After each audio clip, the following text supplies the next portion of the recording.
എടി നീ ഇത് ചോദിക്കുന്നില്ലേ ഗസ് ചെയ്യാനോ? ആര് ഗസ് ചെയ്യാൻ? മിഞ്ചേട്ടനോ? മിഞ്ചേട്ടനോ ഡുണ്ടുമോളും ഗസ് ചെയ്യണം. ഇത് എന്തുവാന്ന് കേട്ടോ. ഡുണ്ടുമോൾ അവിടെ എപ്പോ ഗസ് ചെയ്യണം. ഇത് എന്തുവാന്ന് ഗസ് ചെയ്യണം. ഇതിനകത്ത് എന്തുവാണ്? അത് പെറ്റാണോ? പെറ്റതല്ല, പെറ്റ്സ് ആയിട്ടാണോ? നമ്മളെന്തു വാങ്ങാൻ പോവാന്ന് പറഞ്ഞിട്ട് അവിടുന്ന് പോയത്. മറത്തിനുള്ള ഐറ്റം വേണമെങ്കിൽ വറക്കില്ല. അതല്ലേ കിളിമീനാണോ? പിന്നെ അല്ലെങ്കിൽ ഗപ്പി അല്ലെങ്കിൽ ഇതാണ് തുറന്നു നോക്കുന്നത്. എനിക്ക് എന്തെന്ന് പറഞ്ഞേ ജിജു നൈസായിട്ട് നോക്കട്ടെ. അയ്യോടാ കോഴി. ഏത് കോഴിയാ ഇത്? മറ്റേതല്ലേ നമ്മള് വിരിയിക്കാൻ കൊടുത്തത്. ആ നമ്മുടെ അമ്പാന്റെ കുട്ടികള്. പക്ഷെ പറക്കും ചേട്ടാ. അതല്ലേ അമ്പാന്റെ കുട്ടികളാണത്. തുമ്പന്റെ ആണോ ജമ്മന്റെ ആണോ എന്ന് അറിയത്തില്ല. നല്ല ഭംഗിയുണ്ട്.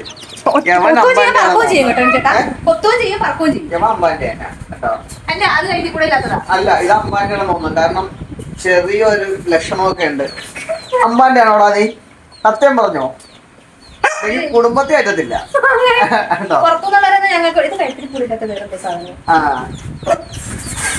അമ്പാന്റെ കുഞ്ഞുങ്ങളെന്തേ? ആർക്കറിയത്തില്ല ഏതാ അമ്പാന്റെ. ഇതായിരിക്കും. പക്ഷെ എനിക്ക് ഇതിനായി ഇഷ്ടപ്പെട്ടു. മറ്റേ അവന്റെ കഴുകിന്റെ കൂട്ടുണ്ട്. മറ്റേ ശക്തിയിലെ കഴുകിന്റെ കൂട്ടുണ്ട്. എന്റെ സിനിമ ഉണ്ടല്ലോ ശക്തി, അതില് റോബോട്ട് കണ്ണു കൊത്തി പൊട്ടിക്ക്. അതല്ല, ഇത് നമ്മള് കൊറേ മുട്ട നമ്മള് വിരിയിക്കാൻ വേണ്ടിട്ട് ഷോജി ഇത്രോടെ അവര് കൊടുത്തിട്ടുണ്ടായിരുന്നു. അതിന്റെ വീഡിയോ ഒക്കെ തോന്നുന്നു. എനിക്ക് ഫോൺ മിസ്സായി പോയപ്പോ അതൊക്കെ പോയി. കുറച്ച് മുട്ട നമ്മൾ കൊടുത്തിട്ടുണ്ടായിരുന്നു അസീലിന്റെ വിരിയിക്കാൻ വേണ്ടി.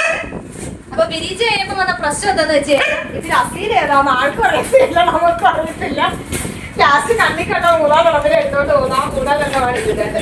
പിന്നെ ഇനി അസീലുണ്ടോ ഇല്ലയോ ഒന്നും അറിയത്തില്ല. കിട്ടിയത് എടുത്തോണ്ട് പോന്നിട്ടുണ്ട്. എന്റെ പടക്കോഴിയുടെ കൂട്ടുണ്ട് കണ്ടിട്ട്. ഇത് കഴുത്തിക്കൂടെ ഇല്ലാത്തൊരു സാധനം. ഇത് വലുതാകുമ്പോ ഇറച്ചി വയ്ക്കാൻ എളുപ്പമുണ്ട്. കൂടെ വയ്ക്കണ്ട അത്രയും ഭാഗം. ഇഷ്ടപ്പെട്ടു. അത്രയും കൂടെ വയ്ക്കണ്ട. ചുമ്മാ ഒന്ന് തീരോട്ടൊന്ന് കാണിച്ചാൽ മതി.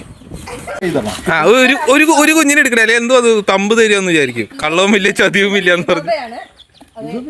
സന്തോഷ സൂചന എന്റെ കരച്ചിൽ കണ്ട് സോജി വിളിച്ച് തന്നെന്ന് പറയാം. അതെ, എനിക്ക് അസിലിനെ വേണമെന്ന് പറഞ്ഞ് കരഞ്ഞപ്പോ തന്ന സാധനമാണ് ഇതായി കൂടെ ഇല്ലാത്തത് കഴിച്ചിട്ട്. ഇതിന് എല്ലാരും തെറി വിളിക്കുക കേട്ടോ. ഷോജി അസീലല്ലാന്ന് കോഴിയെ തന്നെ പറ്റിച്ചെന്ന് പറയും. അപ്പൊ ബാക്കി പിന്നെ തുറന്ന് കളിക്കാം. ഇപ്പൊ തുറന്ന് പല വഴിക്ക് പോകും. നമ്മുടെ ഒരു 13 തോന്നുന്നു അല്ലേ, 13 മുട്ട കൊടുത്തിട്ടുണ്ടായിരുന്നു വിരിയാൻ വേണ്ടിയിട്ട്. അട വയ്ക്കാൻ വേണ്ടി അതല്ലോ ഇഞ്ചിവെട്ട് വെക്കാൻ വേണ്ടിയിട്ട് നമ്മളൊരു 13 മുട്ട കൊടുത്തിട്ടുണ്ടായിരുന്നു. അപ്പൊ അതിന് ഒരെണ്ണം വിരിഞ്ഞോളൂ എന്ന് പറഞ്ഞു. പക്ഷെ അത് ഏതാണെന്ന് അറിയാത്ത കാരണം ഞങ്ങൾ അവിടുന്ന് ഒരു 3-4 കൊണ്ടുപോകുന്നു. ഇനി ഇത് ഏതാ വലുതെന്നൊന്നും എനിക്കറിയില്ല. എന്തായാലും വളർന്നു കഴിഞ്ഞിട്ട് അസി അല്ലാത്തതിനെ തിരിച്ചു കൊടുക്കാം അല്ലേടാ? അസി അല്ലാത്തതിനെ നമ്മൾ ഷോജിയാണെങ്കിൽ തിരിച്ചു കൊടുക്കുന്നതായിരുന്നു. നമുക്ക് ഞങ്ങൾ വെറുതെ തിരിച്ചു കൊടുക്കണോ? ചിന്ത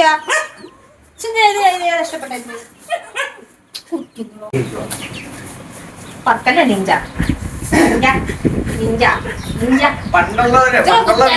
പണ്ടുള്ള ഞങ്ങളുടെ അമ്മയ്ക്കാണെങ്കിലേ ഈ കോഴിക്കുഞ്ഞ് വിരിയത്തില്ലേ, ആ പുതിയതിനടുത്ത് ഇങ്ങനെ അടുപ്പുഴി വീട് വിട്ട് പോകത്തില്ല എന്നൊക്കെ പറഞ്ഞു. ഇവിടുത്തെ അടുപ്പുഞ്ചൻ അടുപ്പല്ല, ഇവിടുത്തെ വേസ്റ്റ്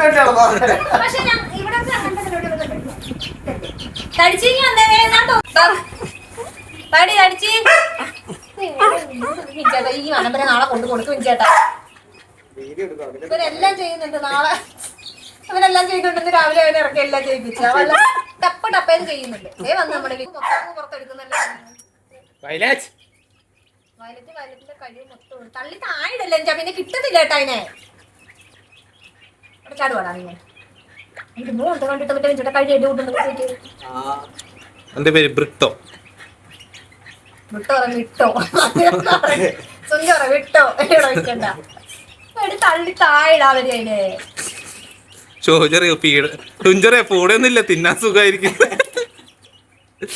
എന്തുവാന്ന് വെച്ചാടാ ഇങ്ങനത് അസീന്റെ എന്തോ ഈ കഴിച്ചു കൂടെ സാധനം അകത്ത് കേട്ടിട്ടുണ്ട്. ഞങ്ങളുടെ അസീന്റെ സുന്ദരനായി പറയാൻ തിളങ്ങുമായിരുന്നു. ഞങ്ങളുടെ അസീങ്ങനെ തിളങ്ങ് ഇതോടെ ഇതുപോലത്തെ അളിഞ്ഞ കൂടെയൊന്നും അല്ലായിരുന്നു. ആ തിളക്കം കണ്ടോണ്ടോ രാത്രി മരപ്പെട്ടി കണ്ണില് റിഫ്ലക്ട് ചെയ്തായിരിക്കും. മയിലിരിക്കുന്ന പോലെയായിരുന്നു, മയില് മരത്തില്. അങ്ങടെ അസീക്കയുടെ വേറൊരാൾ അസീ കാണാൻ നോക്കും. നോക്കടെ ഇപ്പഴാ കണ്ടത് തിരിച്ച് ഇപ്പഴാ കണ്ടത്. ഞാൻ ഇതെന്ത് സാധനം ഇതിനെ ഞാൻ കണ്ടില്ലല്ലോ ഇതുവരെ. മറ്റേ ഇന്നസെന്റ് ഇന്നസെന്റ് മറ്റേ ഈ കുറിപ്പ് വന്നത് ഞാൻ കണ്ടില്ലല്ലോ. ഇവനാ ഇവയ്ക്ക് ഇച്ചിരി ക്യൂരിയോസിറ്റി കൂടുതലാ, അതാ പ്രശ്നം. എന്റെ അത് എടുക്കരുതെന്ന്, അത് എന്റെ സാധനമാ, എടുക്കരുതത്. നിന്റെ തള്ള പിടിച്ചോണ്ട് ഞാൻ ഉത്തരവാദിയല്ല. അതാ ഇനി എടുത്ത് കൂട്ടിലിടലല്ല അവൾ കൊണ്ടുപോകുന്നുണ്ട്. വേറെ ആർക്കും നക്കാനൊന്നും കൊടുക്കല്ലേ. ഞാൻ നക്കിക്കോളാം, വേറെ ആർക്കും നക്കാൻ കൊടുക്കരുത്. തള്ളി താഴെയിടല്ലേ അത്. ഓ സ്നേഹിച്ചങ്ങ് കൊല്ലാതെ എന്തെങ്കിലും അതിനെ ഏടി അടങ്ങിയിരിക്കാൻ.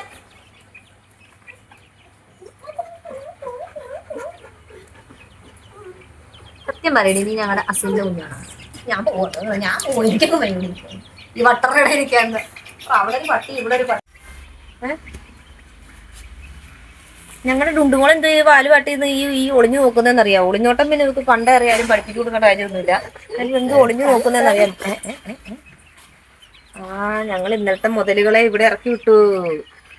ഇത് താൽക്കാലികമായിട്ടുള്ള സെറ്റപ്പ് ചെയ്തിട്ട് നമ്മളിതാ അവരെ ഇവിടെ മുറ്റത്തിട്ടിട്ടാണ്. ഇപ്പൊ ഭയങ്കര മഴയല്ലേ, ഞങ്ങളുടെ മുറ്റത്തൊക്കെയാണ് എപ്പോഴും വെള്ളമാണ്. ഇപ്പൊ രാത്രിയിൽ ചെറിയ കൂട്ടിൽ പിടിച്ചിടും. അപ്പൊ പകൽ എവിടെയെങ്കിലും ഒക്കെ നിരണ്ടായെന്ന് വെച്ചാൽ വെള്ളം ഇല്ലാത്തൊരു ചെറിയ കോർണർ സെറ്റ് ചെയ്തിട്ട് അവിടെ ഒന്ന് ജസ്റ്റ് മറച്ചു വെച്ചിട്ട് അവന്മാരെ അവിടെ ഇട്ടിരിക്കുകയാണ്.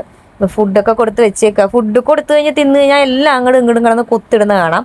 അപ്പൊ എന്തായാലും അസീലിന്റെ കുട്ടികൾ, അസീൽ മീൻസ് പോരു കോഴികളുടെ കുട്ടികൾ തന്നെയാണെന്ന് തോന്നുന്നു. കാരണം അതുപോലത്തെ കൊത്ത അവന്മാർ വയറ് നിറഞ്ഞായിരുന്ന പറന്നൊക്കെയാണ് കൊത്തുന്നത്. കണ്ടു കഴിഞ്ഞാൽ നമ്മൾ ഞെട്ടിപ്പോ അമ്മാതിരി കൊത്തൊക്കെയാണ് കൊത്തുന്നത്. പിന്നെ നമ്മുടെ ഡുണ്ടു മറ്റേ സ്വാഭാവികമായിട്ടും ഇങ്ങനെ എന്ത് കണ്ടാലും പുറകിന് നടക്കുമല്ലോ. അപ്പോൾ ഇതിനെ കണ്ടിട്ട് പിന്നെ ഇതിന്റെ പുറകിന് മാറിയിട്ടില്ല. താറാവ് വന്നപ്പോഴും ഇങ്ങനെ തന്നെയായിരുന്നു. താറാവിന്റെ പുറകിന് ഒരു 2-3 മണിക്കൂർ അവിടെ പോയി കുത്തിയിരിക്കുകയായിരുന്നു. അപ്പോൾ എൻ്റെ വീഡിയോ ഞാൻ ഇടണം എന്നൊക്കെ വിചാരിച്ച് വെച്ചിരുന്നതായിരുന്നു, എഡിറ്റ് ചെയ്ത്. പക്ഷെ അത് പോയത് കാരണം എനിക്ക് ഇടാൻ പറ്റിയില്ല. അതുപോലെ തന്നെ ഇതിനെ കൂട്ടിയിട്ടിട്ടും അവിടെ വന്ന് കുത്തി അങ്ങിയിരുന്നു. ആ ഇരിക്കുന്നതോട് ഡുണ്ടുവാണ് കേട്ടോ. മറ്റേതോ ഓസമാണ്. അവൻ ഇങ്ങനെ കാണാൻ വന്നാണ് ഇത് എന്ത് സാധനം എന്നൊക്കെ പറഞ്ഞിട്ട്.